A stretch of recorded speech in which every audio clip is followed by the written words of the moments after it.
নমস্কার। আজকের রান্নাঘরে আপনাদের সবাইকে স্বাগত। আজকে আমি আপনাদের সাথে চিকেনের একটা রেসিপি শেয়ার করছি। এই রেসিপিটার নাম ভাপা চিকেন। আর এই চিকেনের রেসিপিটা আপনারা যদি একবার বানান তাহলে কিন্তু যে কোনো চিকেনের রেসিপি খেতে আপনারা ভুলেই যাবেন, এটা আমি 100% গ্যারান্টি দিয়ে বলতে পারি। কেননা এটা বানানো এত সহজ আর এত টেস্টি, যে কোনো চিকেনের আইটেম ভুলে যেতে বাধ্য। চলুন দেরি না করে ভিডিওটা শুরু করি।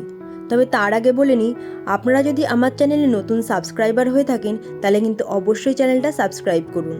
আর যদি ফেসবুক থেকে দেখে থাকেন তাহলে অবশ্যই আমার পেজটা ফলো করে আমার পাশে থাকার অনুরোধ রইল। চলুন এবার তাহলে ভিডিওটা শুরু করা যাক। রেসিপিটা বানানোর জন্য আমি এখানে প্রথমে নিয়ে নিয়েছি 4 পিস চিকেন। আপনারা আপনাদের পছন্দের মতো চিকেনের সাইজ আর পরিমাপ করতে পারেন, সেই ক্ষেত্রে কিন্তু বাকি ইনগ্রিডিয়েন্টসের পরিমাণগুলো একটু বাড়িয়ে নিতে হবে। আমি এখানে 4 পিস চিকেন অনুযায়ী সব কিছুর মাপ ধরেছি। প্রথমে চিকেনগুলো যেহেতু একটু বড় সাইজ আছে, আমি একটু ছুরি দিয়ে ভালোভাবে গাগুলো একটু চিড়ে দেবো যাতে মশলাগুলো ভেতরে ভালোভাবে ঢোকে। চিকেনটাতে একটুখানি ভিনিগার মাখিয়ে আমি কিছুক্ষণের জন্য এটা রেখে দেবো, এই মোটামুটি 15 থেকে 20 মিনিট মতো। এদিকে আমি বাকি জিনিসগুলো জোগাড় করে নিই। আমি এখানে 4 পিস চিকেনের জন্য দিয়েছি 10 কোয়া মতো রসুন, 2টো লঙ্কা, 1 ইঞ্চি আদা, দিয়েছি 10 থেকে 12 কোয়া মতো কাজু, 2.5 চামচ মতো দিয়েছি নারকেল কোড়া, 2 চামচ মতো দিয়েছি আমুল স্প্রে দুধ, আর সামান্য পরিমাণ জল দিয়ে আমি এটা একটা পেস্ট বানিয়ে নেব। এরপরে চিকেনটা আরও একবার ভালোভাবে ধুয়ে নিয়েছি, তারপরে ওই পেস্টটা আমি চিকেনের মধ্যে দিয়ে দিলাম। এই রেসিপিটা বানাতে কি কি ইনগ্রিডিয়েন্টস লাগছে সেগুলো কিন্তু আমি আমার ডেসক্রিপশন বক্সে দিয়ে দেব। এবার আমি ওর মধ্যে দিয়ে দিলাম 2.5 চামচ মতো জল ঝরানো টক দই, দিয়ে দিলাম 1 চা চামচ মতো গোলমরিচ গুঁড়ো আর 1 টেবিল চামচ মতো বাটারটা আমি একটুখানি গলিয়ে নিয়েছিলাম। আর দিচ্ছি 1 টেবিল চামচ মতো কসুরি মেথিটা আমি গরম তাওয়ায় হালকা একটু নেড়ে নিয়েছি।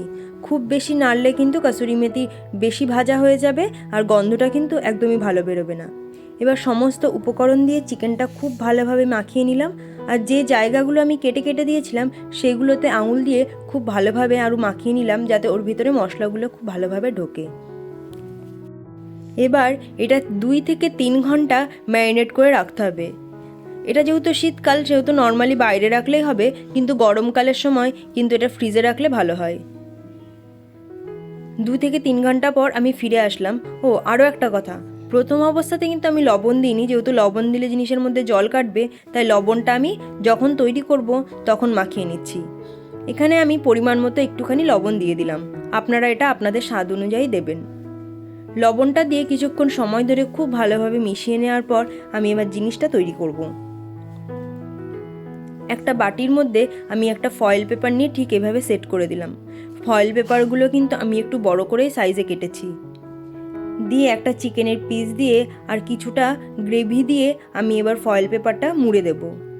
ফয়েল পেপারটা এমনভাবে মুড়তে হবে যেন কোনো দিক দিয়ে গ্রেভিটা বেরিয়ে যেতে না পারে। যেভাবে ঠিক আমরা মোমো তৈরি করি, মোমোটা তৈরি করার পর মুখটা যেভাবে আমরা লাগাই ঠিক সেইভাবে লাগিয়ে এটা রেখে দিচ্ছি আমি। বাকি সমস্ত পিসগুলোই আমি একইভাবে প্রথমে তৈরি করে নিই। আজকের ভিডিওটা ভালো লাগলে লাইক করতে কিন্তু একদম ভুলবেন না, আর ভালো লাগলে আপনাদের প্রিয়জনদের মধ্যে শেয়ারও করতে পারেন। আপনার একটা লাইক কিন্তু আমাকে মোটিভেট করে পরবর্তীকালে আরও একটা নতুন ভিডিও তৈরি করতে। সমস্ত চিকেনের পিসগুলো আগে এইভাবে আমি মুড়িয়ে নিলাম। এরপর অন্যদিকে একটা কড়াইয়ে আমি কিছুটা জল বসিয়ে দিয়েছি গরম করার জন্য। জলটা একটু গরম হয়ে গেলে তার উপরে এরকম একটা ফুটো ফুটো থালা কিংবা ঝাঁঝরা বসিয়ে তার উপর চিকেনের পিসগুলো আমি দিয়ে একটা কিছু দিয়ে ঢাকা দিয়ে দেবো। এমন কিছু দিয়ে ঢাকা দিতে হবে যাতে কোনো দিক দিয়ে যেন স্টিমটা বেরিয়ে না যায়। এটা আমি 25 থেকে 20 মিনিট এরকমভাবে লো হিটে রেখে দিয়েছিলাম। 25 মিনিট পরে আমি একটা পিস খুলে একটুখানি দেখব জিনিসটা কতটা সেদ্ধ হয়েছে। একটা কাঁটা চামচ দিয়ে আমি দেখছি জিনিসটা কিন্তু খুব সুন্দর সেদ্ধ হয়ে গেছে। এবার এটা নামিয়ে একটা প্লেটের মধ্যে ঢেলে আপনাদের দেখিয়ে দিচ্ছি। সব কিছু মিলিয়ে কিন্তু দারুণ একটা ফ্লেভার বেরিয়েছে। আর এটাতে যেহেতু দই আছে আর চিকেনের ভিতর থেকে অনেকটা স্টু বেরিয়েছে, তাই একটু জিনিসটা কিন্তু এইরকম টাইপেরই হবে। দারুণ খেতে এই চিকেনের রেসিপিটা কিন্তু আপনারা বাড়িতে বানিয়ে একবার দেখতেই পারেন, আর আমাকে কমেন্ট করে জানাবেন আপনাদের কেমন লাগলো। তাহলে আজকের ভিডিওটা আমার এত দূরই, দেখা হবে পরবর্তীকালে একটা আবার নতুন কোনো ভিডিওতে। ততক্ষণ সবাই সুস্থ থাকবেন, ভালো থাকবেন।